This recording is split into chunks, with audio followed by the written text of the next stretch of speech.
Nuevos evangélicos, antiguos fundamentalistas.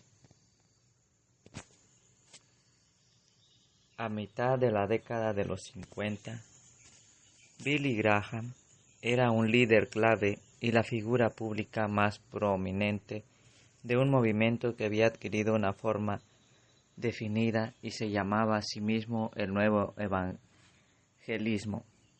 El término acuñado por Harold Ockenga implicaba una forma de cristianismo conservador que conscientemente se señalaba como no perteneciente a la vieja línea fundamentalista en varios aspectos decisivos. Sus partidarios adherían lealmente a ciertos principios básicos del fundamentalismo, tales como la naturaleza inspirada y totalmente confiable de las Escrituras, el nacimiento virginal, la pecaminosidad del género humano, la expiación sustantiva, la resurrección y la segunda venida, pero venían a ser más tolerantes en cuanto a las diferencias teológicas menores que había entre ellos, la movilidad social, la educación, los viajes y las asociaciones que solventaban les ayudaban a comprender que hay gente buena y sincera, que puede tener una mirada muy diferente del mundo y que esas diferencias no tienen por qué ser siempre una amenaza. Tendían a sentir más cómodos dentro de las congregaciones evangélicas, denominaciones y organizaciones paraeclesiales que no asistían en que esos fueran los únicos cuerpos en los que se podía servir a Dios. Si un creyente evangélico elegía permanecer afiliado a una denominación histórica, como lo había hecho Nelson Bate y Harold Ockenga, eso resultaba aceptable y quizás hasta deseable, dado que ponían a contrarrestar tendencias hacia el liberalismo dentro de sus cuerpos. Muchos se mostraban escépticos con respecto al hablar en lenguas y a la sanidad que habían ocurrido en las denominaciones pentecostales, pero vacilaban el tener que definir la obra del Espíritu Santo y consideraban a los pentecostales que pertenecían a la Asociación Nacional Evangélica como hermanos y hermanas en Cristo. A pesar de su convicción de que el debate teológico debería estar en segundo lugar con respecto a la evangelización, los nuevos evangélicos de ninguna manera eran antiintelectuales.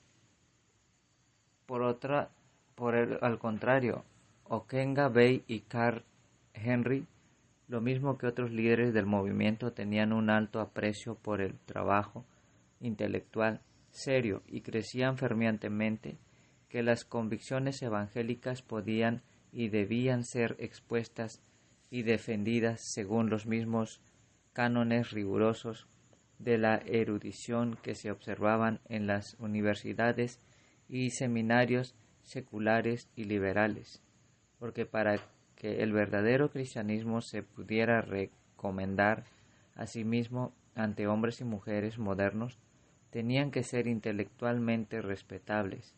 Podían proclamar, la Biblia dice, pero tenían que demostrar por qué esa proclama merecía que se le tuviera en cuenta.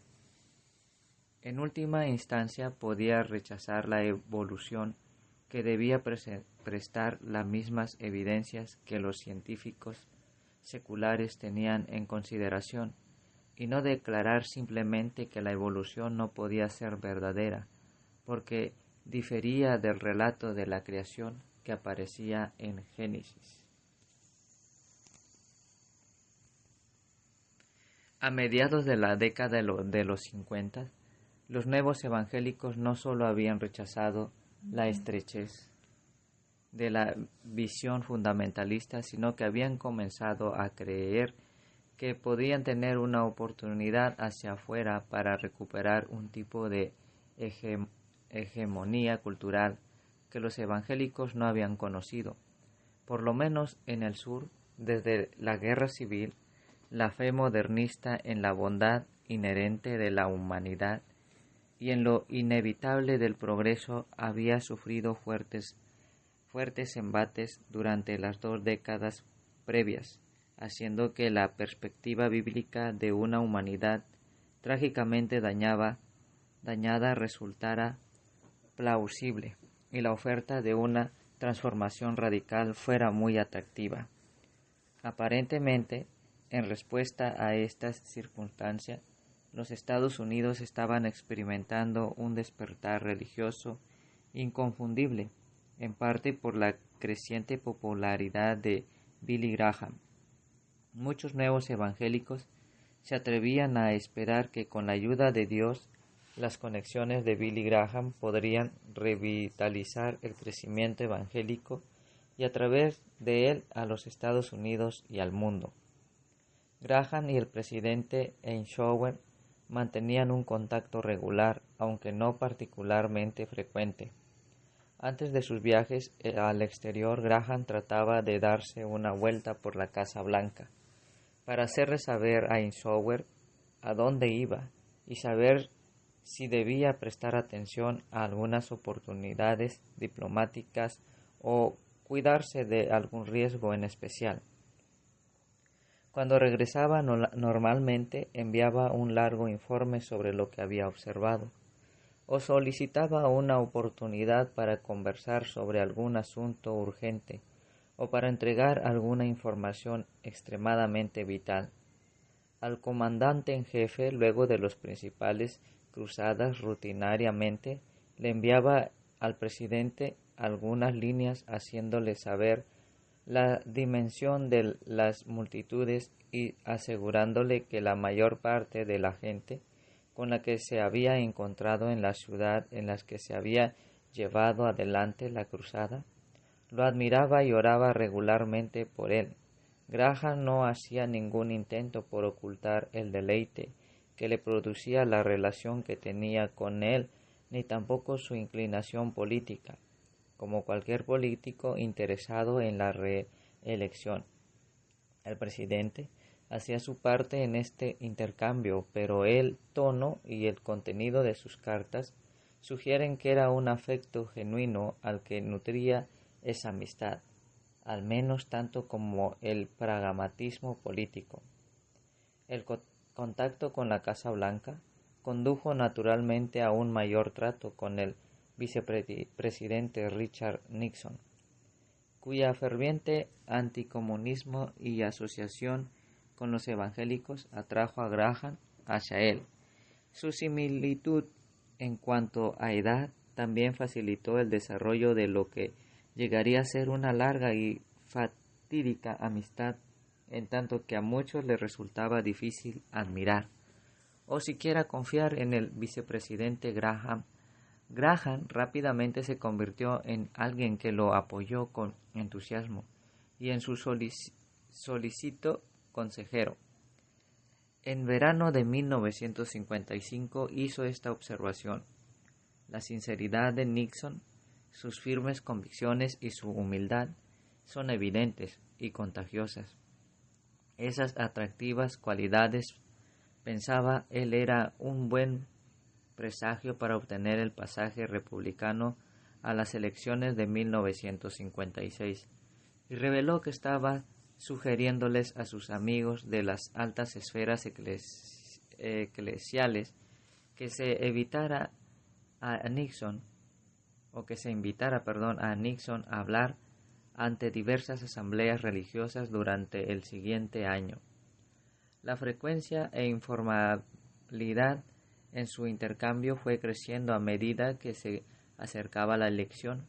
El evangelista llamado Dick al vicepresidente y firmaba las notas cordialmente a su disposición Billy.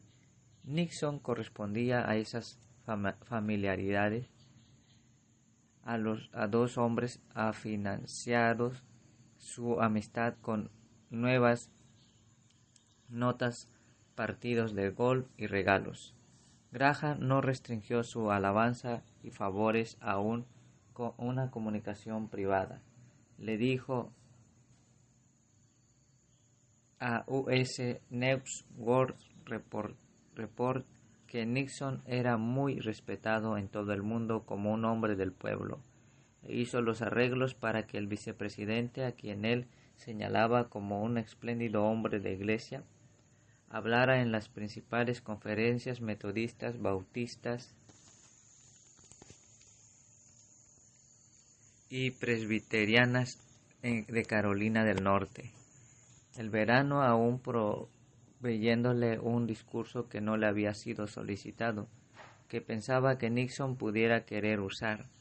También ofreció invitar a varios importantes líderes religiosos, incluyendo un obispo metodista y otro episcopal, el presidente de la Convención Bautista del Sur y el moderador de la Iglesia Presbiteriana del Sur de los Estados Unidos para almorzar con el vicepresidente en la casa de Graham en Montreal. Graham sentía que el contacto con esos líderes religiosos y otros le ayudaría inmensamente a Nixon. Con toda franqueza le dijo: usted necesita creer dentro de los círculos religiosos. Creo que es tiempo de que usted alterne con algunos de esos hombres y les permita conocerlo. No hay nada como el contacto personal. Ellos quedarán completamente convencidos de su sinceridad y habilidad, del mismo modo que me ha sucedido a mí. Mientras Graham y otros trabajaban en los pasillos del poder político, Errol Ockenga, Carl Henry y un pequeño equipo de hombres más orientados hacia la erudición se ocupaba de atender un nuevo retoño dentro del bosquecillo académico. Cuando Charles Fourier le habló por primera vez a Ockenga acerca de que iba a utilizar su ministerio radial para generar ingresos y fundar una escuela de evangelización y misiones para estudiantes universitarios, Ockenga, que tenía un doctorado de la Universidad de Pittsburgh, le contrapuso la visión de crear un seminario de carrera de primera línea para llenar la brecha que se había creado. Como Princeton avanzó hacia el campo liberal, de modo que se equipara a los evangélicos para la formidable tarea de articular y defender el cristianismo conservador ante a la teología liberal y el materialismo secular. La idea atrapó la imaginación de Fuller, y en 1947 el Seminario Teológico Fuller abrió sus puertas para recibir una clase inaugural de 39 miembros, número impresionante en sí mismo, y mucho más por el hecho de incluir estudiantes que procedían de Harvard, Dartmouth y Berkeley y USC. En su campus de Pasadena, una hermosa instalación de propiedad en un millonario adquirido por Fuller a buen precio. Iba a pasar una década antes de que Billy Graham estableciera vínculos formales con Seminario Fuller como miembro del Consejo Administrativo. Para la admiración que sentía por su fundador y por el cuerpo docente se dejaba ver a través del permanente entusiasmo que mostraba por la nueva institución y su misión. Él estaba satisfecho por haberse conectado con una institución académica seria y a la gente de Fuller le gustaba la visibilidad que le proporcionaba al incipiente instituto su vínculo con él. A pesar de la confianza que tenía en el cuerpo docente y en los estudiantes de Fuller, Graham se preocupaba porque tal vez se demorara mucho en lograr un impacto y comenzó a soñar con alguna forma de presentar sus creencias y preocupaciones ante los pastores del nuevo evangelismo norteamericano, los que podrían al mismo tiempo comunicarlas a los feligreses. De acuerdo a ese sueño, inició en 1956 una publicación religiosa muy seria, Christianity Today, que pronto se convertiría en la más leída del país. Los evangélicos necesitaban un punto que los concentrara, señaló Graham. Quizá una publicación dinámica ayudara a lograrlo. Como parte de su misión para influir sobre la política nacional, esa revista debía tener como procedencia Washington, D.C. Yo percibía que una revista que provenía de Washington sería portadora de una autoridad no frecuente. También deseábamos que nuestro editor se mezclara con los diputados, senadores y líderes gubernamentales para que pudiera hablar con un conocimiento de primera mano sobre las cuestiones del día. Graham confiaba en que decenas de miles de pastores le darían la bienvenida a una publicidad de ese tipo, pero se daba cuenta de que llevaría años llegar a confeccionar una lista de sus suscriptores que resultara substancial. Con el aporte de varios amigos acomodados económicamente, incluyendo el magnate petrolero J. Howard Pearl, Graham logró distribuir en forma gratuita y sin cargo esa revista durante 2 años entre todos los pastores y estudiantes ministeriales de los Estados Unidos, Canadá, Gran Bretaña, Australia y Nueva Zelanda, así como también entre los misioneros angloparlantes del extranjero, lo que totalizaba unos 200,000 suscriptores gratuitos y conformaba la lista más larga de ministros protestantes jamás reunida con otros propósitos. Esa medida le dio a protestantes jamás reunida con otros propósitos. Esa medida le dio a Christianity Today una cantidad de lectores que ninguna otra publicación religiosa podía igualar, y esos lectores comenzaron a responder de manera positiva. Cuando los nuevos evangélicos que habían fundado y dado forma a Christian Today dieron a conocer su intención de crear un paraguas bajo el cual unir a cristianos de diversas denominaciones, se encontraron expuestos a un amigo formidable.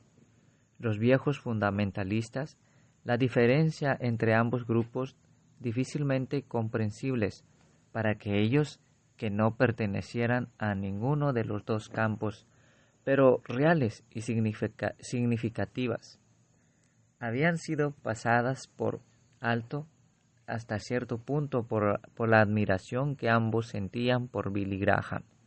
Por lo tanto, resultaba lógico, o al menos simétrico históricamente, que cuando finalmente se separaron en dos bandos definidos y a menudo antagónicos, Billy Graham quedara en el centro de la refriega. Los evangélicos se diferenciaban poco de los fundamentalistas en cuestión de doctrina. Lo que los distinguía era su estrategia en cuanto a qué hacer con esa doctrina. Consideraban que tenían una tarea doble. En primer lugar, sentían que resultaba imperativo proclamar el Evangelio ante audiencias tan amplias como lo permitieran la capacidad, las oportunidades, los recursos y la tecnología. Y en segundo lugar, buscaban recuperar la posibilidad de ser escuchados y respetados por las denominaciones históricas por mostrar creencias ortodoxas. Los fundamentalistas apoyaban de palabra la evangelización, pero proclamaban que lo más importante de su fe era protegerla y protegerse ellos mismos del error. Esa estrategia de protección incluía el presentar una atención meticulosa a los vericuetos e insignificancias dentro de las enseñanzas cristianas y mostrar una preocupación obsesiva con respecto a la contaminación que podían transmitir aquellos que no eran puros, creían en la gran comisión. Vayan por todo el mundo y anuncien las buenas nuevas a toda criatura, pero entendían que debería ser interpretada a la luz de la directiva dada por el apóstol Pablo, que era igualmente vinculante. No se unen con los incrédulos en un yugo desigual, pues que tiene en común la justicia con la injusticia, o qué relación puede haber entre la luz y las tinieblas. Por lo tanto, el Señor dice: salgan de en medio de ellos y apártense. Insistían en que cualquier intento de predicar el Evangelio sería sacabado y finalmente convertido en una victoria de Satanás si eso incluía comunión con aquellos cuyas mentes habían sido nubladas por el modernismo y cuyos corazones se habían enfriado por la transigencia. Algunos pensaban que alcanzaba con simplemente separarse de los incrédulos, de los liberales y de los ecuménicos. Un grupo más extremo consideraba que la pureza también requería separarse de aquellos que elegían no separarse. A Billy Graham le resultaba difícil repudiar a gente que le parecía sincera, profesaba creer al menos en algunas de las mismas cosas que él creía, y los trataba con cortesía y amabilidad. Cuando los no evangélicos veían los ríos de gente que respondía a su invitación, querían canalizar hacia sus propias iglesias al menos algún arroyito. Como notaron que era posible cooperar con las cruzadas sin que le atacara sus creencias desde el púlpito, comenzaron a unirse a las invitaciones que se les hacían, y cuando él aceptaba ir a sus ciudades, se ofrecían como voluntarios para formar los comités. Al principio Graham no se sentía cómodo con el apoyo de los no evangélicos, pero pronto se convenció que mientras nadie intentara decirle lo que podía o no podía predicar, no habría un real peligro en cuanto a aceptar la ayuda y el aliento de personas cuyas creencias diferían de los suyos propias en algún punto. Después de todo, un aspecto clave de la estrategia de los nuevos evangélicos era hacer que la doctrina evangélica se hiciera oír en las denominaciones históricas. No podrían ser sus cruzadas el instrumento perfecto para esa estrategia. Graham cada vez estuvo más dispuesto a aceptar la cooperación de todos, luego a darle la bienvenida y luego prácticamente a requerirla, excepto de los grupos protestantes más flagrantemente modernistas, tales como los unitarios, o de organismos como los mormones y los testigos de Jehová, cuyas enseñanzas los excluían tanto de los círculos evangélicos como de los históricos, que muy rara vez mostraban interés en formar parte de sus cruzadas. Cuando el Consejo Nacional de Iglesias publicó las nuevas versiones inglesas de la Biblia, la revista Standard Version en 1952, la aceptación o rechazo de la RCV muy pronto se convirtió en la prueba del fuego dentro de los círculos fundamentalistas. La mayoría de los profesores del seminario Fuller tenían una perspectiva positiva del nuevo libro, hecho que, según se informó, le costó a Charles Fuller la pérdida de miles de seguidores. En ese clima, Graham podría fácilmente haber elegido mantenerse alejado de la contienda, dado que él tenía mucho que perder y poco que ganar, pero no lo hizo. En cambio, afirmando estar a favor de hacer que la Biblia fuera más fácil de leer y comprender, admitió una declaración apoyando la nueva versión y alentando a sus seguidores que lo comprobaran. Aproximadamente en la misma época en que dio los primeros pasos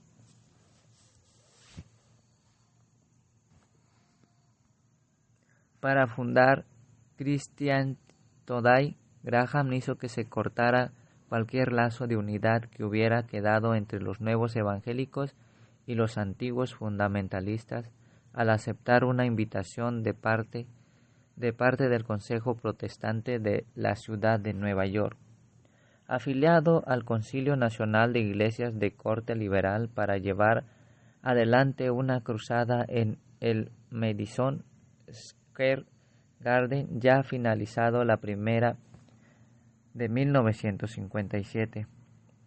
Graham había rechazado invitaciones para ir a Nueva York en 1951 y 1954. En ambas ocasiones porque sentía que dentro del grupo que le extendía la invitación pesaban demasiado los fundamentalistas y por lo tanto no representaba al espectro amplio de iglesias protestantes de la ciudad. En el concilio protestante estaba representado 1.700 iglesias, el 94% de todos los organismos protestantes del área metropolitana. De hecho, el liderazgo del concilio mostraba poco entusiasmo por la cruzada de Billy Graham, pero la idea recibió un fuerte impulso por parte de algunos de sus integrantes influyentes y acaudalados, como el presidente de Chase Manhattan Bank, George Champion, un evangelista del sur laico que presidía el departamento de evangelización del concilio, y la señora Cleveland Dog, una mujer laica y adinerada, y también de algunos de los clérigos principales de la ciudad, entre los que se contaban Norman Vincent Peale. Aparentemente Graham se había decidido a no preocuparse más por agradar a los fundamentalistas. En una entrevista publicada en la edición de junio de Christian Life, señaló que las peleas, contiendas y controversias dentro del pueblo de Dios daban un ejemplo muy pobre, aduciendo que una razón clave por lo que no se había producido un verdadero avivamiento en los Estados Unidos era causa de los insultos y las injurias que prevalecían entre los evangélicos. Y en cuanto a su aparición en Nueva York bajo los auspicios del Concilio Protestante, hizo esta pregunta: ¿qué diferencia hace quién sea el que patrocine una reunión? Graham llamó extremistas a sus críticos y dijo rotundamente: me gustaría ser muy claro. Intentó ir a cualquier lugar, patrocinado por cualquier persona, para predicar el Evangelio de Cristo. Si no me ponen condiciones con respecto al mensaje, he sido auspiciado por clubes cívicos, universidades, asociaciones ministeriales y concilios de iglesias de todo el mundo. Intentó continuar así. La cruzada de Nueva York no causó una división entre los antiguos fundamentalistas y los nuevos evangélicos, pero les proveyó un evento en torno al cual los dos grupos se vieron obligados a definirse. Muchas personas que no pertenecían a esos grupos ignoraban lo que sucedía dentro de las filas de ese segmento del cristianismo conservador, y mucho muchos nunca llegarían a reconocer o comprender plenamente las diferencias que existían entre ellos, pero durante la lucha que hizo Crisis en 1957, la máscara de la unidad evangélica se cayó y los términos fundamentalismo y evangelicalismo vinieron a representar a dos movimientos diferentes.